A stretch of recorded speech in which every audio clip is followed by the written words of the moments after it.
There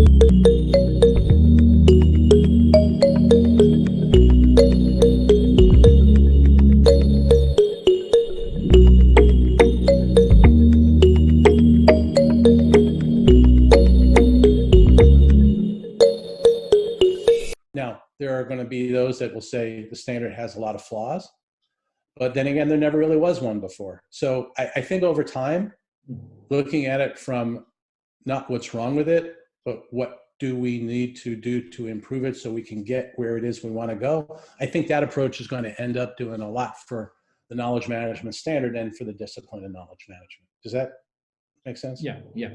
No, I think you answered. I think it really, you have put the whole things in great perspective.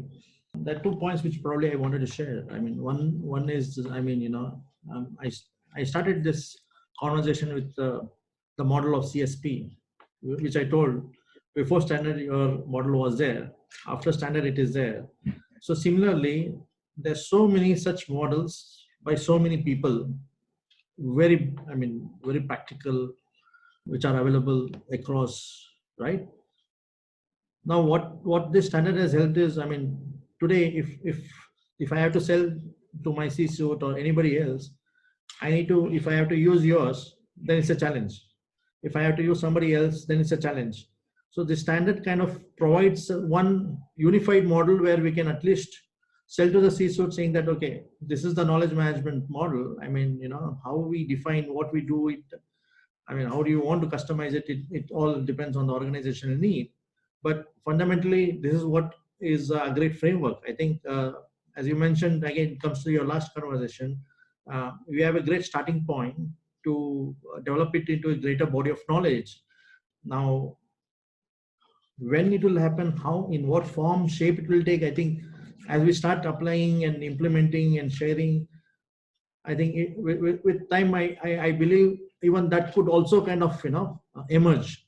Because if knowledge management standard has taken 20-25 years to emerge out of so much broad, extensive experience from so many thought leaders in various countries, I'm sure it may take a little more time to shape the body of knowledge, what you mentioned. Or, I mean, you know, correct me if what I think is something which you also share. So let me say this. I think the success of the standard over time is going to be a direct function of the ability of the standard to evolve and flex based on the growing understanding of what is knowledge management. And standards need to be able to do that. The challenge in any organization, for example, if you think about training, is that the standard needs to be able to keep up with the changes in how knowledge management is done.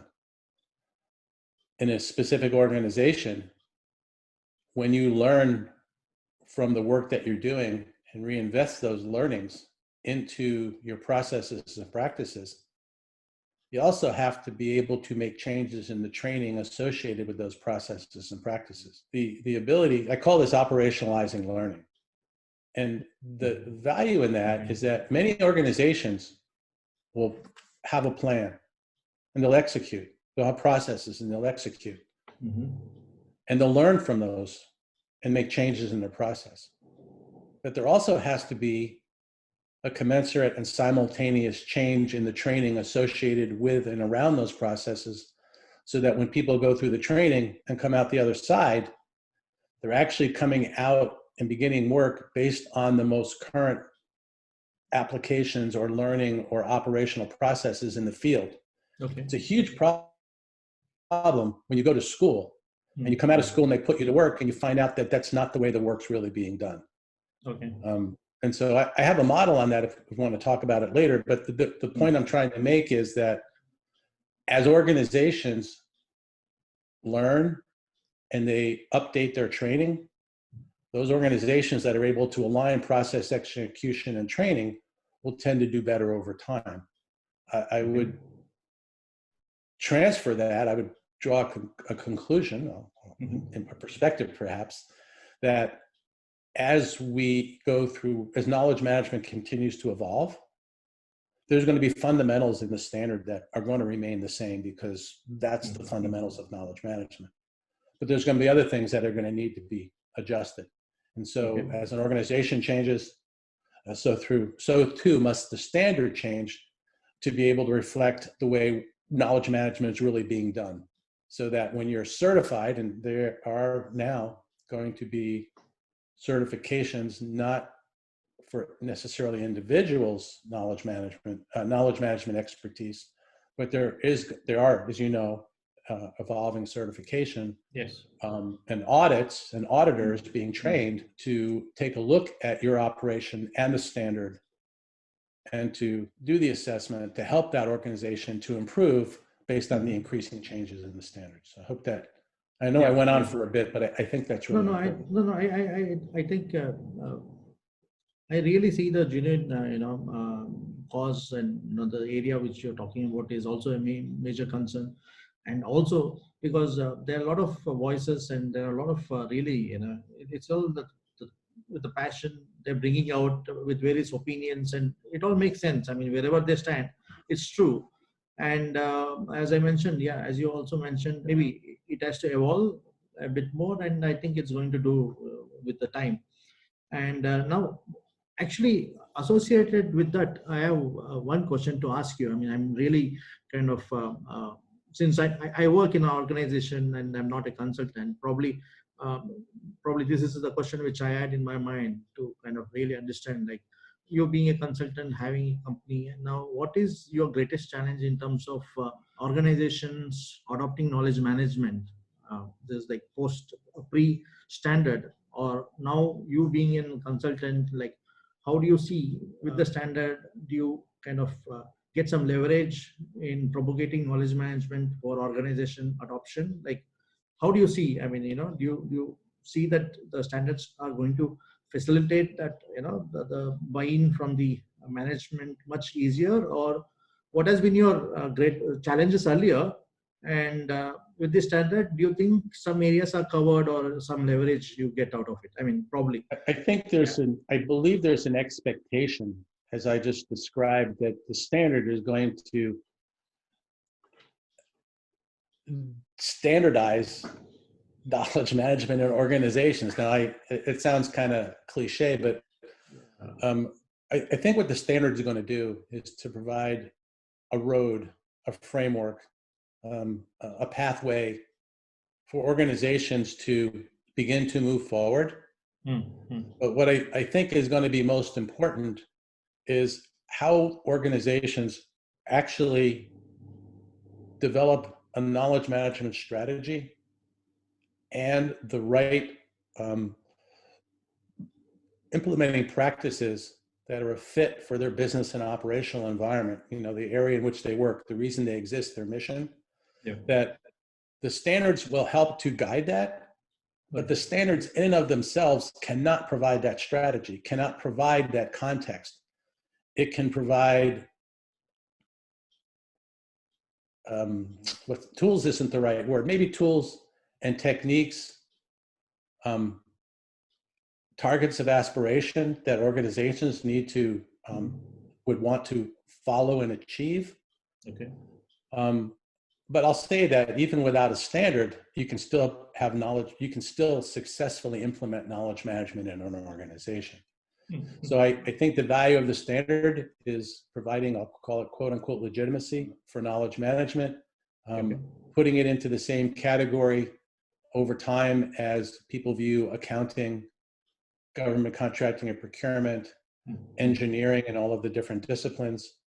I think that there's great value in it. And for organizations that are just starting, this becomes a really, really good baseline to begin to understand what it is that they need to do in order to be able to successfully, and I'll say this, number one, deliver their mission, take care of their customers, but most importantly, continuously improve their performance over time. Because way back in the beginning, when I got into knowledge management, it was fundamentally and always will be, I believe, about the ability to continuously improve performance through the ability to learn, leverage what you know, and continue to create value from your knowledge. And so the standard is going to be an important part of doing that. Okay. Now, maybe I want to take this question further and maybe kind of reframe in a different context.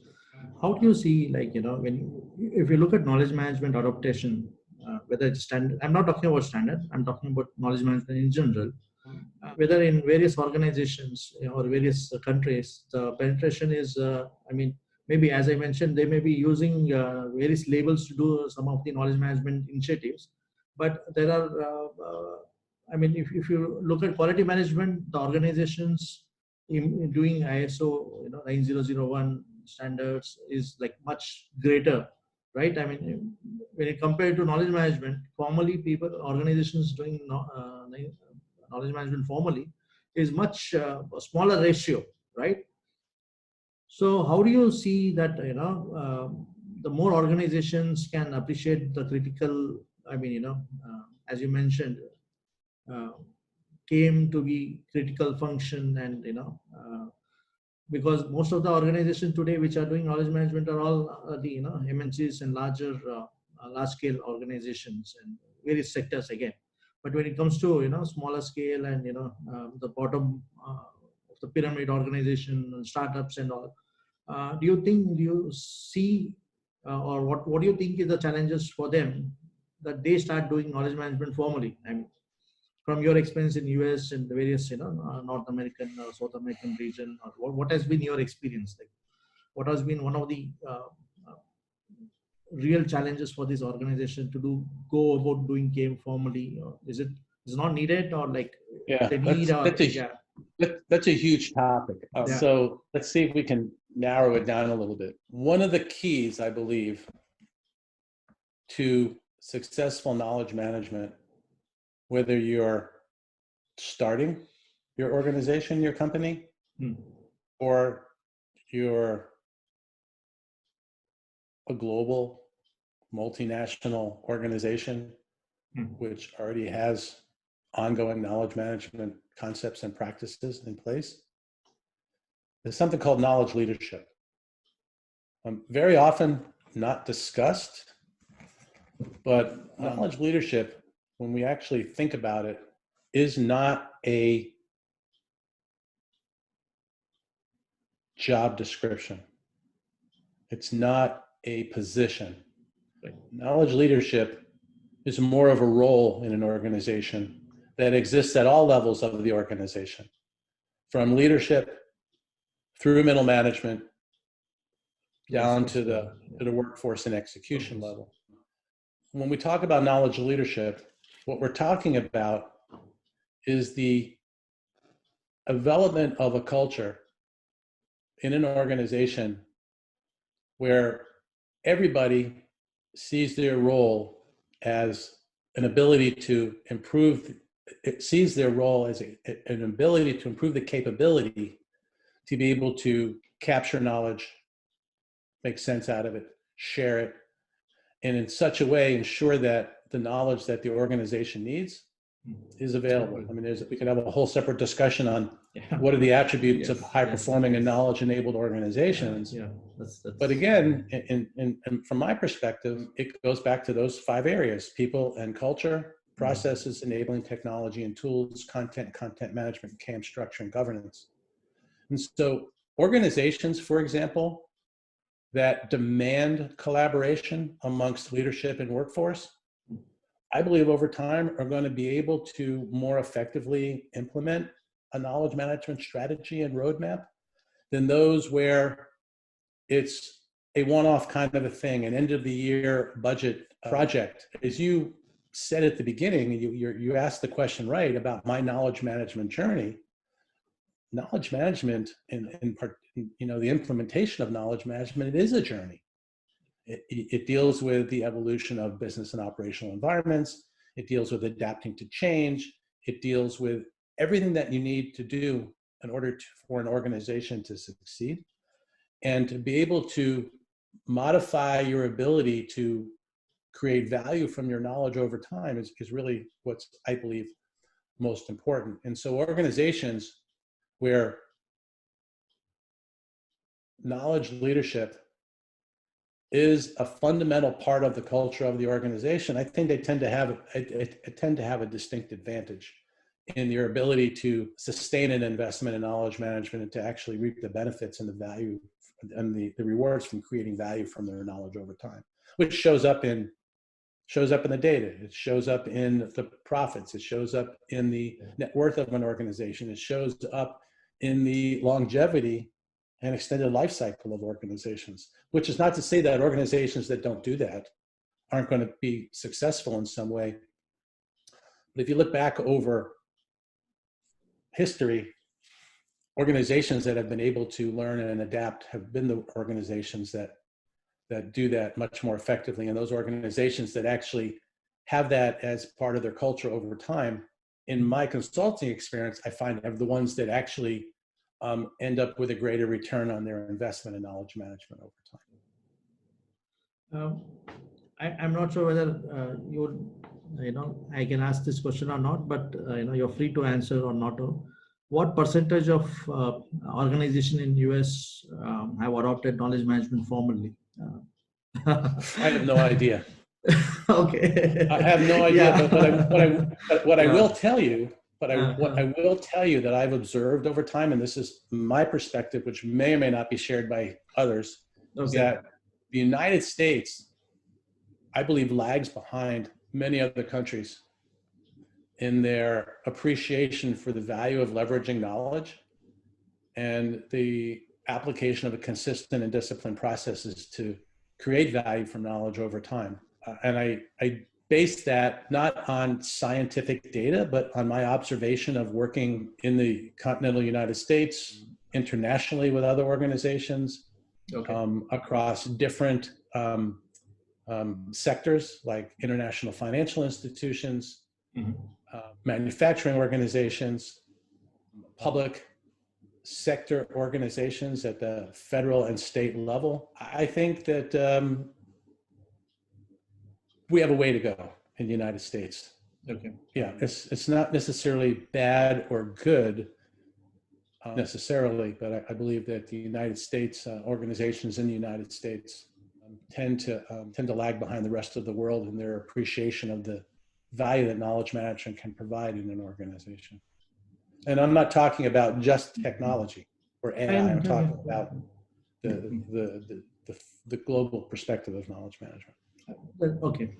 Yeah, thanks. That's why I was little, the question, maybe I was not expecting the, answer in black and white. I know it's kind of, this is not something, knowledge management has not been an area where specific studies has been done country-wise, or what is the kind of job generated out of knowledge management field, or top companies of knowledge management only. I mean, because the moment you say knowledge management companies, that IT companies come into picture and they say, okay, so this is the business what we have done, or this is the client what we have done. But correct me if I'm wrong, I have not seen pure CAME companies become globally large conglomerates. I mean, if you're taking Gartner or BCG, they all become, global management firms in a much larger scale. How do you see, do you see knowledge management, the pure CAME knowledge management consulting organizations would kind of become much larger? Do you think will it ever become such, growing to such large scale, or do you think there are unicorns out of knowledge management, pure knowledge management, field? I think this is essential. I mean, at least I feel it's essential. What do you think, and how do you see the future of, the knowledge management industry or the growth? I'm not talking about, again, CAME technology, because CAME technology, again, it becomes IT specific, and, it gets hijacked with the various IT companies. I did talk about this at that conference in 2019. And one of the other topics that I discussed is that the KM fundamentals, the soft side of knowledge management, the ability to have free-flowing conversations, the ability to be able to transfer high-level concepts and thoughts through face-to-face communication, the ability to capture what the ideas are there, and then to distill or make sense out of them and then characterize them for reuse by whoever, wherever. Right. I think that those CAM fundamentals, the soft side, is always going to be absolutely essential and live at the foundation of the way knowledge management evolves over time. Again, we're not to the point where technology can get what's in your head, make sense out of it, and stick it in somebody else's. There's still going to be a role for applying knowledge in a knowledge base or in an organization and using that to make better decisions, to come up with more effective solutions to challenges, particularly in challenges that one hasn't faced before. Again, technology is going to be important. The culture of the organization is going to be important. But I do believe that what I call the CAM fundamentals or the CAM soft skills, which really are things that can be taught, but the ability to make sense out of conversations, the ability to distill key thoughts, learnings, and advice from conversations is really art and craft. I mean, there's a skill set there, and it's been in my opinion, it's been my experience that a lot of organizations won't take the time to do that. They don't take the time to do that. They tend to rely on the information side of knowledge and not so much on the experience side, either because they believe they don't have the time, which is an excuse. They believe they don't have the skill set, which may be true, but is an excuse. And there's the belief that, you know, AI, technology, machine learning can do all of those things, but somewhere the content's got to come from. It's got to be created. It's got to be manipulated. It's got to be characterized. And so I think that the fundamentals are going to really be the key to knowledge management in an organization over time. I'm not sure if I answered your question, but if not, come back at me. Yeah, no, I was, no, actually, I mean, what you answered, I got the partial answer to it, but what I'm looking at is from the knowledge management industry. I mean, let's take, for example, business intelligence, maybe, you know, 10 years back. Business what? Business intelligence and big data. Big data. I mean, when you take such major themes which are being evolving and has become a major field and disciplines and as creating hundreds and thousands of jobs in various sectors and various countries. How do you see? I mean, this is where I'm looking from the knowledge management as an if at all you take knowledge management as an industry. How do you see these jobs and growth emerging from? Because over a period of time, the job market and the growth of the game industry, somewhere I feel it's stagnated. I mean, from my experience, maybe, I may be wrong, but this is just my own personal experience. I mean, so how do you see the future of knowledge management discipline emerging, and expanding and, because it's like not able to kind of, expand in it's like what we talked about at the beginning. And the theme of knowledge management is going to, what is considered knowledge management is going to continue to evolve and to grow. Business intelligence, which we hadn't talked about before, is a fundamental part of what is considered knowledge management. And in fact, I'll give you a really good example, which used to bother me, is that I'd be looking at job descriptions that would come across the screen. And in many of them, it would be classified as knowledge management.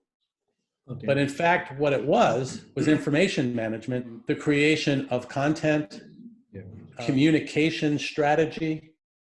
I mean,